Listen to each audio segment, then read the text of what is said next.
এই শীতে বৃদ্ধ বাবা মা ও আপনার আদরের ছোট শিশুকে ঠান্ডা থেকে সুরক্ষিত রাখবে এইচটেক পোর্টেবল ইনস্ট্যান্ট গিজার।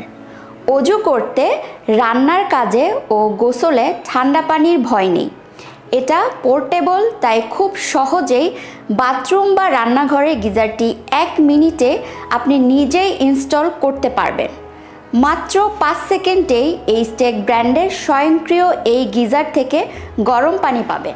উন্নত মানের এবিএস প্লাস্টিকের তৈরি শকপ্রুফ এই গিজারে রয়েছে 1 বছরের গ্যারান্টি। এছাড়াও এইচটেক ব্র্যান্ডের এই গিজারে অন্যান্য গিজারের তুলনায় অনেক বেশি বিদ্যুৎ সাশ্রয়ী। খুব সহজেই এটি ভ্রমণে এবং গ্রামের বাড়িতে স্থানান্তর করতে পারবেন। কম দামে ননম্যান্ডের গিজার কিনে পুরো টাকাটাই পানিতে না ফেলে ভালো মানের গিজার কিনুন। শতভাগ নিরাপদ থাকুন। বড় বড় গিজার ইনস্টলেশনের টাকায় এইচটেক ব্র্যান্ডের গিজার কিনুন। তাই ভুলে যান সে সকল বড় ধরনের গিজারের কথা। ঘরে নিয়ে আসুন এইচটেক ব্র্যান্ডের পোর্টেবল ইনস্ট্যান্ট গিজার।